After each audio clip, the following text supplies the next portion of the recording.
మన జన్మ ప్రదేశం భారతఖండం ఒక అమృత భాండం నిర్మల సురగంగా జన సంగమ చిత్రం రంగుల హరి విల్లున వెలసిల్లిన నిలయం భారతదేశం మన జన్మ ప్రదేశం భారతఖండం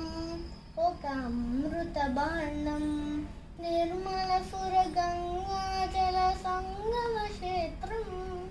రంగుల హరి విల్లున విలసిల్లిన నిలయం ఉత్తరాన ఉన్నతమ హిమగిరి శిఖరం దక్షిణాన నెలకొన్నది హిందూ సముద్రం ఉత్తరాన ఉన్నతమ హిమగిరి శిఖరం